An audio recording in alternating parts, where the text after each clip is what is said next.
Assalamualaikum warahmatullahi wabarakatuh. Alhamdulillah alladzi hadana li hadza wa ma kunna linahtadiya laula an hadana Allah. Asyhadu an la ilaha illallah wahdahu la syarikalah wa asyhadu anna Muhammadan abduhu wa rasuluh. Allahumma shalli wa sallim wa barik ala Muhammad wa ala alihi wa ashabihi ajmain amma ba'du. Ayyuhal hadirun, hadirin yang dirahmati Allah Subhanahu wa taala. Jangan lupa marilah kita senantiasa bersyukur kepada Allah. Alhamdulillahirabbil alamin atas nikmat-nikmat yang diberikan oleh Allah kepada kita semuanya yang begitu banyak. Dan terutama tahun ini kita diberi nikmat untuk bisa bertemu dengan Ramadan. Dan semoga Allah memberikan kekuatan kepada kita semuanya untuk mengisi Ramadan dengan penuh amal yang bernilai ibadah kepada Allah Subhanahu wa taala. Hadirin jamaah rahimakumullah, pada kesempatan ini akan saya bacakan sebuah hadis yang hadis ini baru saya ketahui, saya belum pernah mendengar, ya. Tapi luar biasa. Ya. Bunyinya an Nabi Hurairah radhiyallahu anna Rasulullah sallallahu alaihi wasallam qala tuftahu abwaabul jannah yaumal isnaini wa yaumal khamis fayughfaru likulli 'abdin la yusriku billahi syai'an illa rajulan kanat bainahu wa baina akhihi syahna fayuqalu anziru hadzaini hatta yastaliha anziru hadzaini hatta yastaliha anziru hadzaini hatta yastaliha. Rawahu Muslim. Ini sahih dari Imam Muslim yang artinya diriwayatkan dari sahabat Abu Hurairah. Sahabat Abu Hurairah ini termasuk akhir masuk Islamnya.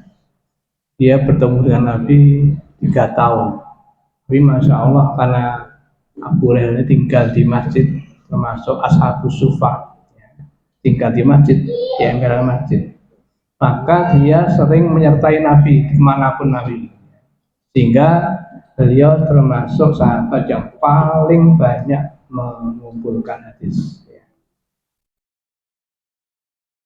Bahwasanya Rasulullah SAW bersabda, dibuka pintu-pintu surga pada hari Senin dan Kamis, maka akan diampuni setiap hamba yang tidak menyekutukan Allah dengan sesuatu pun, kecuali seorang yang di antara dia dan temannya atau saudaranya ada permusuhan. Maka dikatakan, tangguhkanlah keduanya, tangguhkanlah keduanya, tangguhkanlah keduanya. Diulang 3 kali oleh Rasulullah SAW. Jamaah rahimakumullah, apa yang bisa kita ambil dari pelajaran sini? Yang pertama, pemberitahuan dari Rasulullah SAW bahwa pintu surga yang jumlahnya ada 8, dan kalau pintu neraka ada 7, ya. Pintu surga yang 8 itu setiap Senin dan Kamis dibuka oleh Allah Subhanahu wa taala. Dan juga di hari itu Allah akan mengampuni siapapun dengan syarat tidak melakukan kesyirikan. Dengan syarat tidak melakukan kesyirikan. Artinya yang diampuni adalah dosa-dosa kecil. Kalau dosa-dosa besar harus dengan taubatan nasuha. Hanya kemudian Rasulullah menutup dengan kecuali. Dan pengecualian orang yang tidak akan diampuni ini ada. Siapa mereka?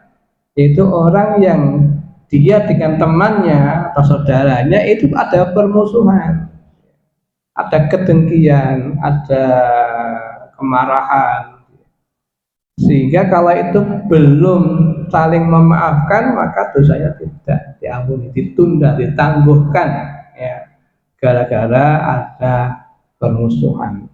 Dan sifat permusuhan itu ada di dalam hati kita. Maka inilah perlunya kita uh, tazkiyatun nafs, untuk membersihkan diri. Jiwa kita harus dibersihkan, hati kita harus dibersihkan dari hal-hal yang mengotori, ya. Karena Rasulullah SAW pernah mengatakan, innal abda, sesungguhnya hamba, idza akhta'a nukitat lahu biqalbihi nuktatun sauda, atau kama qala. Sesungguhnya seorang hamba, apabila dia berbuat satu kesalahan, maka akan dititikkan pada hatinya itu satu titik hitam. Fa'idha naza'a wa yafiru, apabila dia kemudian mencabut dan dia istighfar kepada Allah, artinya menghentikan perbuatan itu dan bermohon ampun kepada Allah, maka dibersihkanlah oleh Allah titik hitam tadi, disetip, ya. Tetapi apabila dia lanjut terus berbuat salah, maka semakin lama, semakin hari, semakin banyak titik-titik hitam di dalam hatinya. Dan itulah artinya kalabal ronan, ya. Hatinya itu tertutup, ya, dengan ron. Maka jamaah rahimahullah, ya, di hari yang bahagia ini, ya, saya kira semua muslimin mestinya bahagia dengan adanya Ramadan ini. Maka jangan dikotori, ya. Yang intinya kita harus membersihkan diri, dan ini dimudahkan oleh Allah. Maka jangan dikotori hanya gara-gara ada kedengkian dalam hati, ada iri atau yang lainnya, atau bahkan tadi permusuhan. Maka ini akan membawa kerugian bagi dirinya dan juga orang lain yang berkaitan tadi. Kalau di permusuhan, berarti dua orang ini sama-sama ruginya.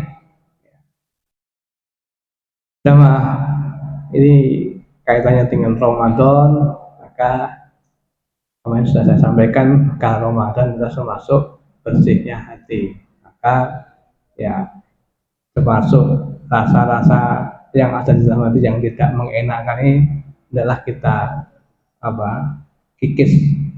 Emang kadang sulit, ya, karena hati, ya, kalau dihapusi gitu, ya. Kadang-kadang secara lisan, ya sudah tak maaf gitu, ya, atau kadang-kadang sudah maaf-maafan, tapi nanti muncul masalah lagi, tidak gitu. Jadi kadang-kadang masih muncul lagi, ya, dalam hatinya itu penyakitnya. Maka banyaklah istighfar kepada Allah dan banyak mendekat kepada Allah Subhanahu wa taala. Kemudian untuk itu seperti yang dikatakan Rasulullah, wa'ad bi'il hasanata wa'ad bi'sayyi'atal hasanata, dan ikutilah kesalahan, perbuatan salah itu dengan perbuatan kebaikan, ya. Kalau toh misalnya dosa itu tidak diampuni oleh Allah, maka dengan banyak berbuat kebaikan ini, semoga kalau nanti ditimbang itu tetap berat kebaikannya. Dan istimewanya di antara amal-amal ibadah itu ada yang dikaruniakan oleh Allah, pahalanya diampuni dosa. Seperti puasa Ramadan. Man shoma Ramadan imanan wa ihtisaban, ghufira lahu ma taqaddama min dzambi. Siapa berpuasa karena iman dan ihtisaban, berharap pahala kepada Allah, maka akan diampuni semua dosanya yang telah lalu, 1 tahun yang lalu diampuni oleh Allah. Dengan syarat tadi, meninggalkan kesyirikan, itu kuncinya. Ini cek percaya haji-haji, cek percaya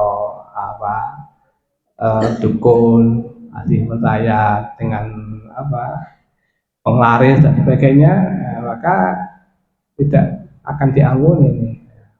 Karena syaratnya tadi meninggalkan kesyirikan. Demikian cuma satu hadis yang kita sampaikan untuk menjadi perlindungan bagi kita semuanya. Ya, kita perbaiki terus hati kita supaya bersih, banyak istighfar supaya titik-titik hitam itu dihapus oleh Allah, akhirnya menjadi bersih, sehingga ketika cahaya iman masuk itu akan lebih mudah. Aku berkata astagfirullahaladzim. Assalamualaikum warahmatullahi wabarakatuh. kita lanjutkan sholat tarawih. Oke.